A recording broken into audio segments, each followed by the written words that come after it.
Hello, this is your host of CivilNet, Hacopian, and we're honored to have as our guest today, Vahan, Kerobyan, the new Minister of Economy of the Republic of Armenia. Thank you for joining us. Thank you for inviting. One of the things that I've always talked about in my programs, Mr. Kerobyan, is the need to bring in business experience, especially people from the professional ranks.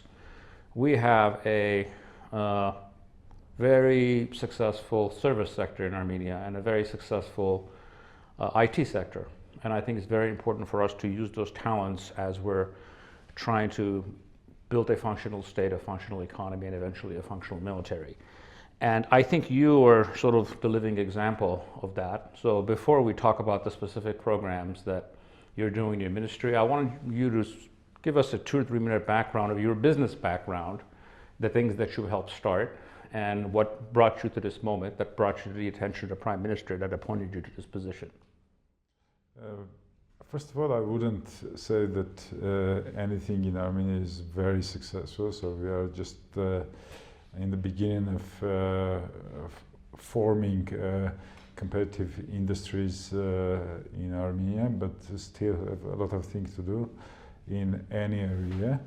I am 44 years old and started to work from 13 years old. Started from postman and courier, and I've been doing virtually anything in construction, in trade, and in university times I started to work for internet service providers, first internet service providers in Armenia, and then I had 5 years banking experience in HSBC Bank in Armenia, and I've got Western style of working culture from there.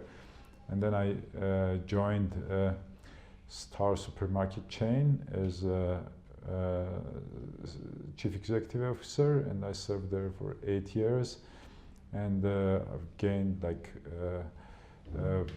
very good retail and investment and many other types of experiences there. And we had the business for more than $100 million revenue annually. And then I started my food delivery app that worked in 4 countries. Which is the one you're most known for in Armenia. I've also participated in this war conflict and served in the frontier. And then after that, I was offered to take the portfolio of the Ministry of Economy, and just perceived that as a natural continuation of service to my country. So I'm here now. I think you're being too modest, and I understand why you can't mention your firm, but you were one of the starters of Menu.am, which is one of our top food delivery service provider, and it's actually it's an international firm now working in multiple countries. So you're too modest to say that, but I will, just for people to get a sense of who you are. I have heard many things about the innovative things that your ministry has been doing. I spend a lot of time criticizing our ministries as far as not being innovative, not being aggressive, not thinking in new ways.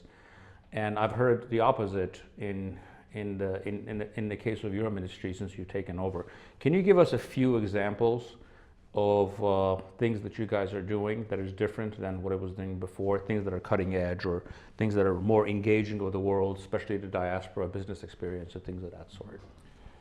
First of all, I just want to share with you my latest appointment, and the guy came over under this IGORDS program, which was designed by the Ministry of Diaspora, I would say, like a High Commissioner of Diaspora, which is also, Zara Sinanyan is immigrated from United States, and the guy who joined our ministry under this program is appointed as a top official in National Innovation and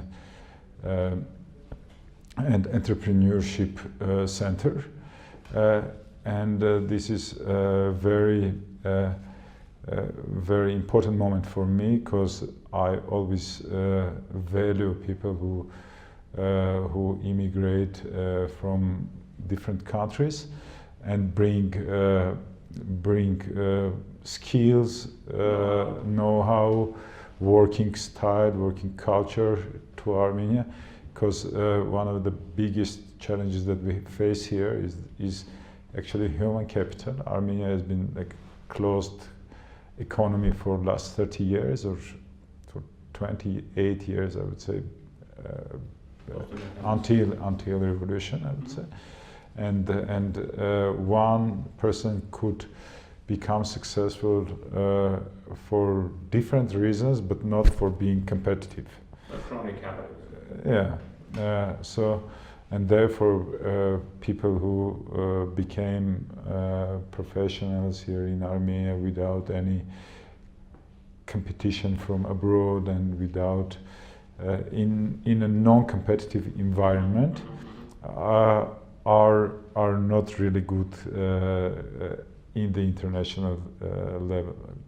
And I have experienced that by myself as well, because when I was starting my business in Georgia, Ukraine, or Belarus, I was always understanding that I'm not competitive in these other markets where they are bigger and more competitive.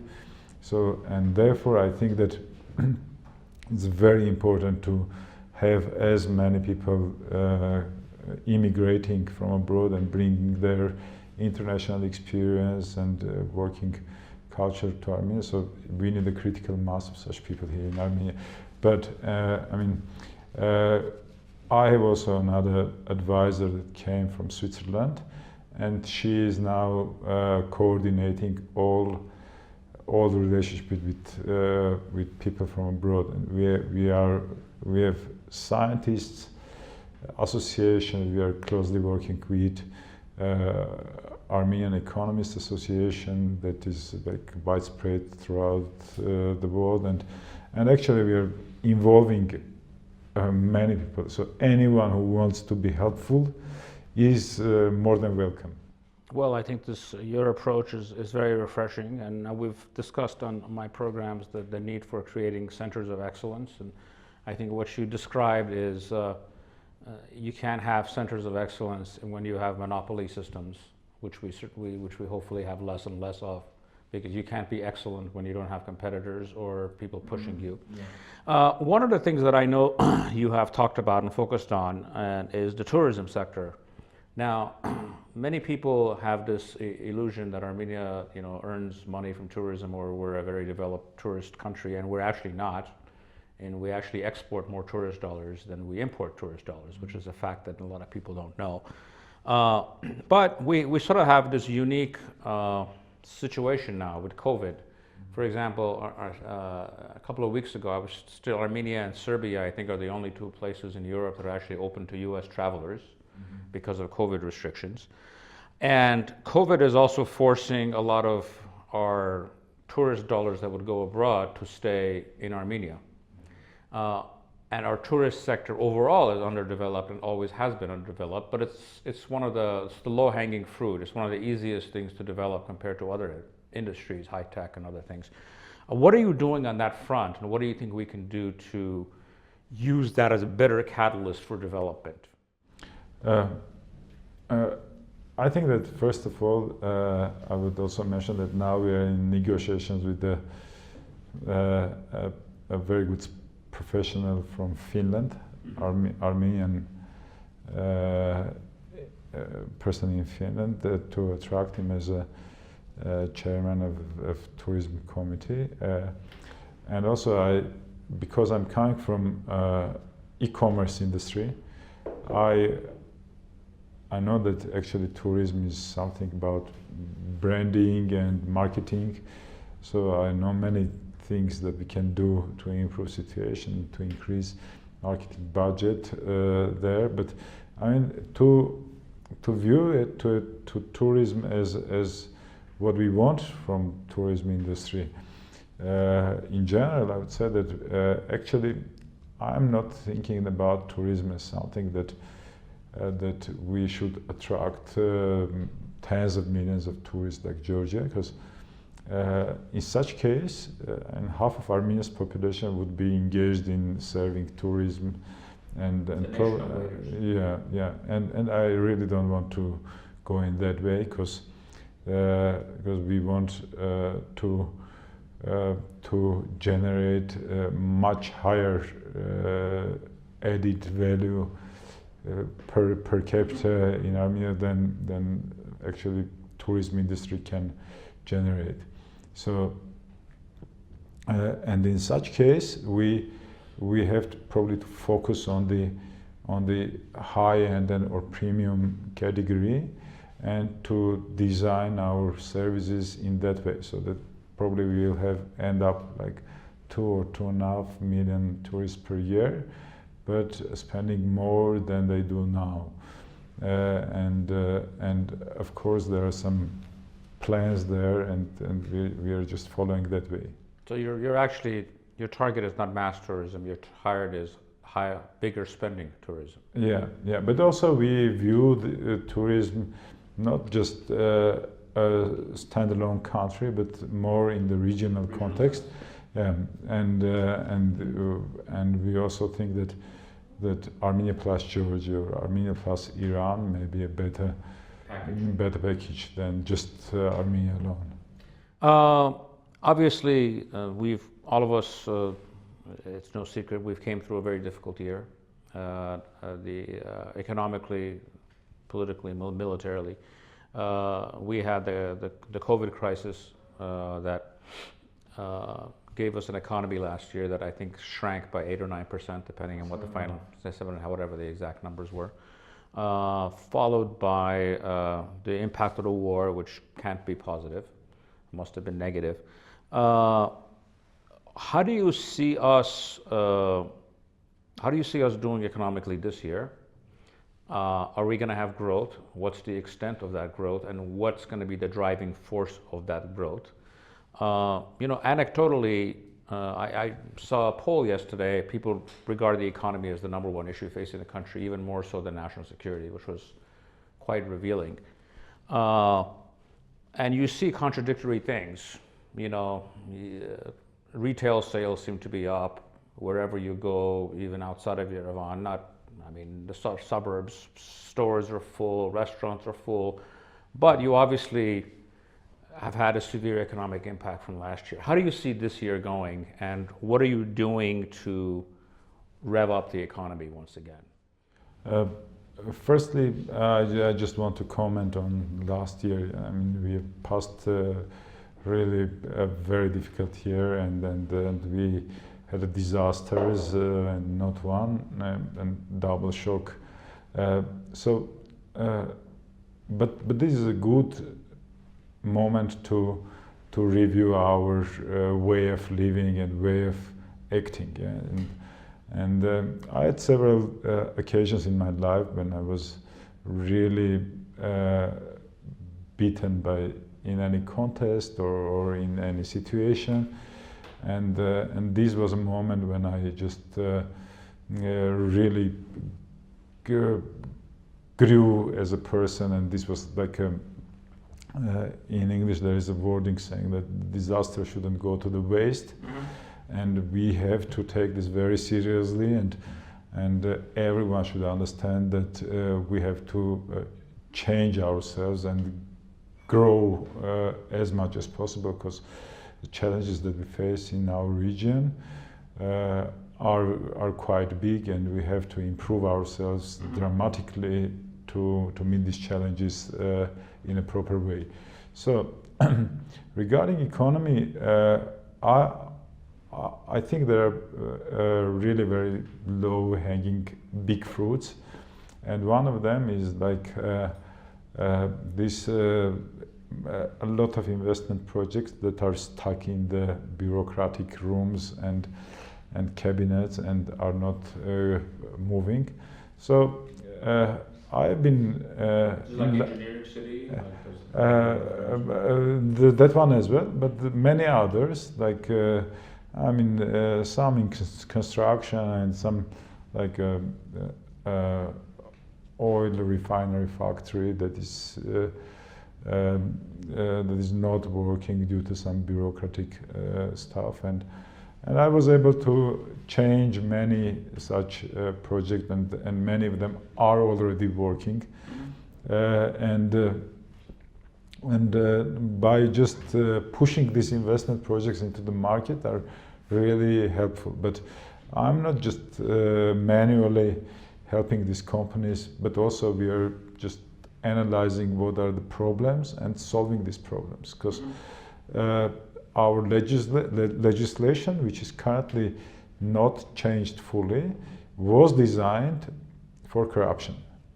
And when we say, okay, so we have a diesel engine, but this diesel engine shouldn't work with the diesel fuel, which is corruption in our case. So we have either to manually make this engine work, or we have to change this engine and bring, for example, electric engine, which will not work with, which will work without any corruption schemes, etc. So now we are doing both. So we are manually pushing these investment projects and investments into the market, and also changing the respective laws and the bylaws so that bureaucrats and state officials are not able to stop any investment project, and things will go faster then. Well, I mean, I'm glad you raised this, because one of the most consistent things that's brought up by business people is that, and maybe people in the current government would like this, but they say that in the old regime, corruption actually made things go faster. Now there is no corruption, so things are much slower. Because the bureaucracy is not responsive. We have a state bureaucracy that is humongous, as you know, and very low productive. Has very low productivity. So I think your approach is the right one. Is there a particular example that you want to give to us, that how you know, a particular project that was stuck that you managed to sort of bulldozer your way through and make it happen? We had this Swedish company that wanted to, that had a project to open 3,000 person company in Armenia in online services, and that they faced like stupid problems in just leasing property, and they couldn't solve this issue for 1.5 years, and I helped them. I just personally, so this is a very big company, 25 billion market cap, helped personally to solve these bureaucratic problems inside the machine, and now they are already hiring people and improving their facilities, so that they start providing online services to United States, Latin America, and Asia from Armenia. Well, we need more examples like that. We need more people like you. This sector of the economy that I'm going to mention is a bit out of your purview, but I think it often gets ignored because it isn't very sexy. But agriculture in Armenia employs significant numbers of people, and I think it's still 30-40% of our GDP. It used to be much, much higher. It employs a lot of people. This isn't in your exact purview, but in the global sense, how do you see us upscaling our agricultural system and actually improving living standards for people who are not living in these sort of more privileged urban areas? Agriculture is also like in our ministry, and I'm personally responsible for this industry. The size of agricultural industry is less than 10% of our GDP. Yeah. While I think that approximately 1 million people are engaged in agricultural sector. I mean, maybe 600,000 adults and plus kids, etc. And the problem with agriculture that we have in Armenia is that two big things. One is that water resources are managed very poorly, and that land is very fragmented. In early 1990s, the land was just given to the villagers, and people live in rural areas, and small plots. I mean, the average person, average family or household in the village area could get like 4 land plots. On average, they have 4 land plots, which totals like 1.5 hectares.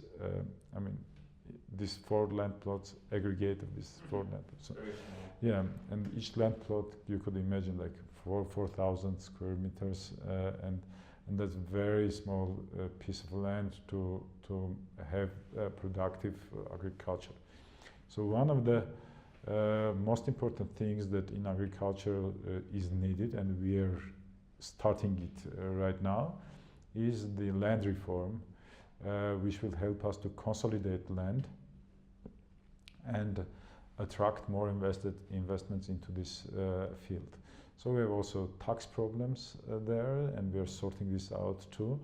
And also which is very, very important, we have to create many non-agricultural jobs in rural areas to give people choice, to give people something else than agriculture, because in these fragmented land plots, someone can survive but definitely remain poor. Mm-hmm. So we want to give people chance other than agriculture, and this will also help to consolidate land and attract professional investors to this area. Yeah. And we have a very big interest from our neighboring countries, from Arab countries and Iran, who want to start agricultural projects in Armenia and invest big funds in here, but we have to sort the land issue first, and we are doing it right now. One of the things that if you travel in rural Armenia, is we seem to have a revolution of greenhouses everywhere. I mean, it just seems like 1 out of every 4 or 5 families has a greenhouse, which is something I couldn't figure out who finances this or how they come up with this, or mostly in tomato growing, which seems to be the most profitable. Going back on this land issue, I have read that one of the biggest problems is absentee landlords, where there's a plot of land that no one, the owner hasn't been around for 20 years. They went to Russia, they're in Krasnodar or someplace, and they haven't come back, and this land is still there. I mean, what's the legal, how do you handle a situation like that? Does this person own this land forever, even if they're never going to come back? How does that work? So, in this land reform, we will be eligible to, according to, based on some conditions, to take land back by paying the market value. I mean, there are three essentially types of consolidating land. One is voluntary, and the second type is majority-based, and the third is mandatory. I mean, majority-based is that if people in one area are generally in agreement to consolidate land, and some are against it, they still have to sell and tag along with others, and probably this will be our way of going forward.